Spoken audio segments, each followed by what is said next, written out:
What's up, guys? Thanks as always for supporting the show. It would mean a lot to me if you would take a second to scroll down and hit that subscribe button so you don't miss any more of our videos.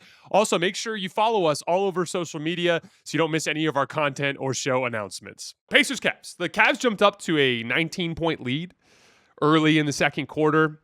Donovan Mitchell and Evan Mobley combined for 23 points in the first quarter. They defended well. It looked kind of similar to what happened in Game 4, where the home team is just kind of taking control immediately out the gates. I was complaining to Jackson because I hate playoff series where the teams just trade off blowouts. It's like somebody just take a stand and try to win a game after taking a little bit of a run early.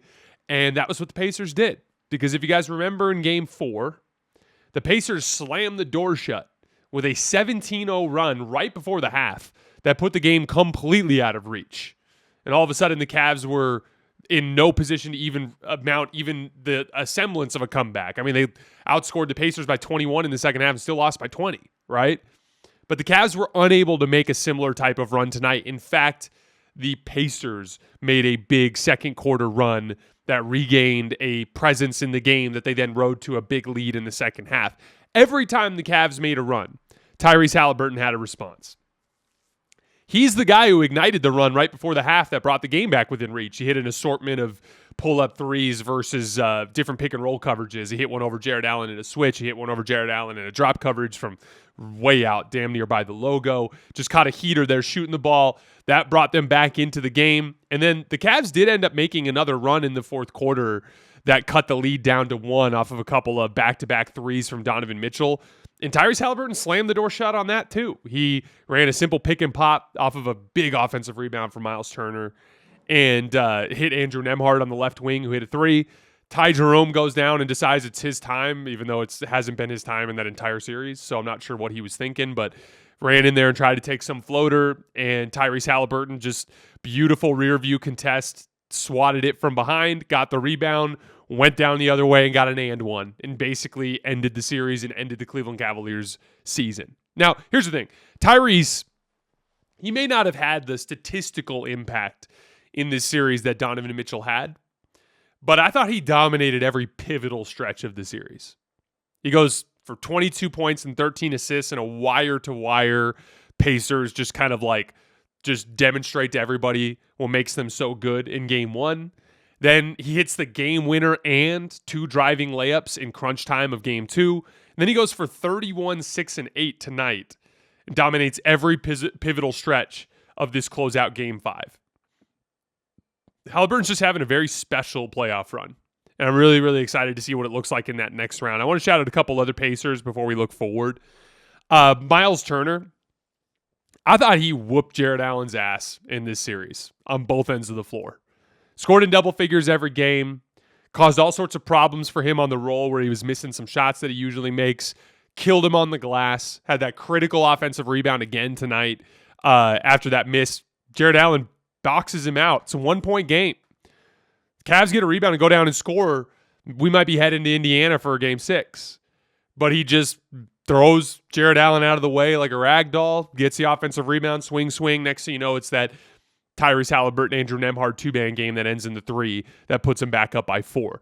His play finishing, the pick and pop threes, the short roll jump shots around the elbow, beating switches in this postseason run. He's shot out of the post on 17 different possessions, and he's scored 19 points as a shooter. So he's routinely been a high-value option for them every single time he catches a guard in a switch and ball screens. He's been excellent. Siakam was consistently good in the series, but put up his 2 biggest scoring games to close the deal. Aaron Nesmith couldn't make a 3 tonight, but he had a lot of really high-level scoring moves in the mid-range. Andrew Nembhard, again, doing the job on both ends of the floor, hitting that huge shot late. The Pacers are just hitting their peak on both ends of the floor at the perfect time. I thought their defense was excellent again tonight. They held the Cavs to 74 points over the final 3 quarters of this game. Even Haliburton, I thought, was good on defense, getting deflections in his hedge and recovers with high hands. The rear view contest on Ty Jerome was a huge play late. Like, he's active. He's competing. He's got his shortcomings. He can get out of position. Obviously, he's a smaller, slender player on ball, but like, he just competes and does his job on defense. And so as I look forward to the Knicks series, like, I think this is a very different matchup for the Knicks than the Celtics. And I want to make a similar example to what I used, if you guys remember, after the Lakers Timberwolves series. One of the things that the Lakers did in the Timberwolves series is because of their play style with Luka Doncic, they're basically just picking on switches and running a lot of high ISO, right? And so as a result, it challenges your individual defenders, particularly your weaker individual defenders.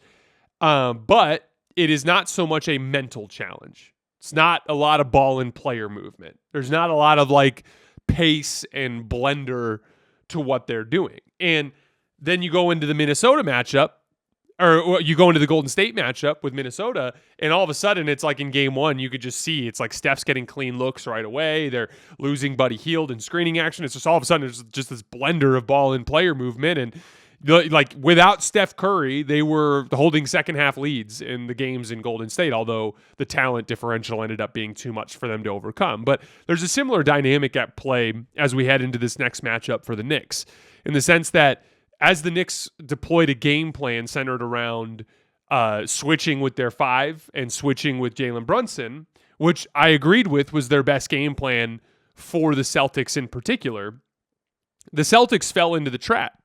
The purpose of that game plan is not just to gift Boston favorable matchups. The purpose of that game plan was to stagnate Boston, to force them into a bunch of isolation attack while you on the other end have everybody involved. And it can just lead to kind of a rhythm differential between the two offenses. And we saw that manifest as the Knicks pulled away last night. Here's the thing with the Pacers. You can try switching if you want. They're not going to stagnate. They attack switching with speed and ball and player movement. They will still throw the ball to Siakam on the block. They still will throw the ball to Turner on the block, but they will get the ball moving quickly throughout the possession and force you to make mistakes early in the clock, and then they'll go down to a deep post up and they'll attack it at the front of the rim. That's the big difference between what Siakam and Turner do to your guards and what Boston does. Boston isolates and faces up from 23 feet and might work you down to the elbow, but they're not trying to back you down into these like right at the front of the rim type of post-ups very often. The Pacers, they'll move the ball around, and when they get the favorable switch, they don't pitch the ball to Siakam at the top of the key. Siakam seals that dude on the block, and they throw it down, and he's just turning over his left shoulder for easy shit right off the glass. That's what Miles Turner's doing too. They beat switches right at the front of the rim, and they can beat switching with their ball and player movement. That doesn't matter what your half-court scheme is. If they're going to push the ball up the floor with pace and get into action early and get you into rotation before you're ever set to begin the possession. This Pacers team is a fundamentally different offensive challenge than what the Boston Celtics do. We all know what the Celtics can do when they get going with their drive and kick. There's a certain level of talent that they have in their three-point shooting all over the floor. The Pacers bring that too, but they never stagnate.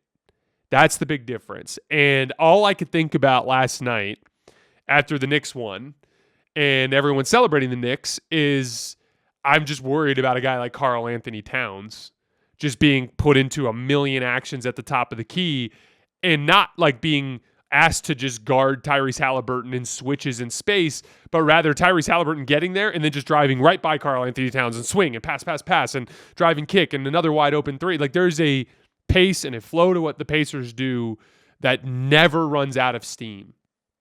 You want to know why they come back again tonight after going down by 19 in the early second quarter? Because it never stops. The ball pressure never stops. The pace never stops. The relentless hunting of advantages never stops. The relentless hunting of mismatches never stops. They just keep coming at you. And so I don't think there's like a game plan trick to slowing down the Pacers other than you just have to be super attentive and you've got to try to keep the ball in front of you and you've got to close out to shooters. They're like so many of these Cavs players are not as slow as you'd think. There's a couple guys, like I thought DeAndre Hunter in particular looked stuck in the mud often throughout the series, but most of it is just simple decision-making from Cleveland, like your natural tendency to sink into the elbow in an off-ball situation while not being attentive and it's just a quick swing pass, and there's Aaron Nesmith going right past you to the front of the rim, or running right past you for an offensive rebound, or Obi Toppin, you turn your head for a second, he's cutting along that baseline. And so it's like I said for the Timberwolves matchup, I thought that the Celtics series was a test of Jalen Brunson and Karl Anthony Towns' individual defensive talent on an island. And Cat was able to get some stops against Tatum late in Game 4. Brunson was able to get stops late in Game 1 against Tatum, late in Game 2 against Jaylen Brown, in the post against Horford at various points in time. This is going to be more of a mental challenge. The idea of contending with the Pacers and their flow is going to be a test up here for your ability to pay attention. And I think that's going to be a super fascinating series. Obviously, the Celtics series isn't even over yet, but with the news with Jason Tatum's Achilles tear, I would just be stunned if Boston won 3 in a row against the Knicks. So I do think we're going to end up getting Knicks-Pacers in that third round series. On the Cavs front, it feels like it's very difficult for me to get a good feel for just how big their issues are. There are obvious issues that you can't just explain away with injuries. Jared Allen got his ass kicked. And that's unfortunate because he got his ass kicked by Mitchell Robinson and Isaiah Hartenstein a couple years ago. Like there is a couple of examples of Jared Allen being a very good regular season center who runs into these settings and suddenly is not as impactful, not as physical as he needs to be. His advantages running the floor and transition go away because everyone's running. DeAndre Hunter, I thought, had a brutal series on both ends of the floor. He was one of their biggest defensive problems. Ty Jerome struggles. Those aren't associated with injury. He just got his ass handed to him in the series on both ends of the floor. Max Strus goes for 0 points in an elimination game. Too many Cavs didn't play well. So there's a certain amount of this that is not explainable by injuries. But Darius Garland, I want to kind of remind you guys of what I said when we were talking about Julius Randle. Rhythm is a fickle thing, especially for certain players. Yeah, Kevin Durant can have another ankle injury that keeps him out for 5 weeks, and he can just walk onto an NBA court and score 27 points on 13 shots. He's Kevin Durant. He's the exception. Take him and remove him from the discussion. It's entirely irrelevant to the majority of basketball players in the world. For most basketball players, if you spend any sort of extended time away from the game, it takes a long time to get that rhythm back. There's a conditioning element. There's a leg strength element. There's kind of like a flow element. Like those of you guys who play will understand. You go on vacation and you come back and play pickup, or you play in your men's league. Like the handle it goes away, the jump shot goes away. Like there are a lot of different things that take steps to recover to your full rhythm. Like there's making shots in practice, making shots against a defender in like a one-on-one situation, making shots in a real game. Like a very different type of, especially in an NBA playoff game with the level of intensity that there is there. And so I thought Darius Garland, it kind of reminded me of some of Julius Randle's early playoff runs where he's just clearly out of rhythm. His jumper was off. He didn't look as explosive as he usually looks. Some of the reads he was missing. Like Darius, the offense functioned well when he was on the floor. The Cavs logged about a 127 offensive rating when he was on the floor. But overall, just the not having Garland be the type of player that we know he's capable of being is like kind of having the head cut off the snake in a lot of ways. I thought Cleveland in a lot of ways kind of defaulted to a lot more heavy dose Donovan Mitchell. They got away from going to the rim tonight because I think Indiana wore them down a little bit. I think it's a combination of things. I think there are obvious limitations for this Cavs team that got exposed in this playoff run, but losing basically the heart and soul of your offense and then putting him out there as a shell of himself, I think that also kind of exacerbated the issues. There was never really any sustained stretch in the series where I thought they looked like the Cavs that I watched in the regular season.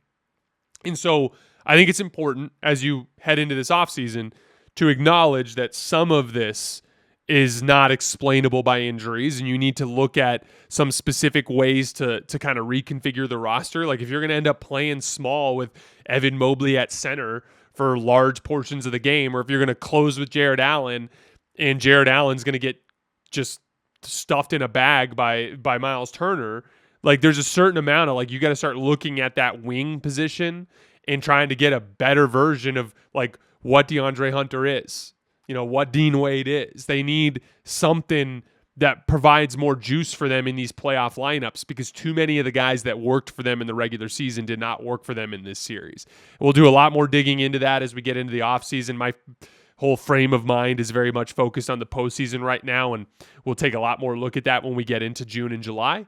But obviously a disappointing end of the season for the Cavs and a lot of introspection that they've got ahead of them as we head into this summer.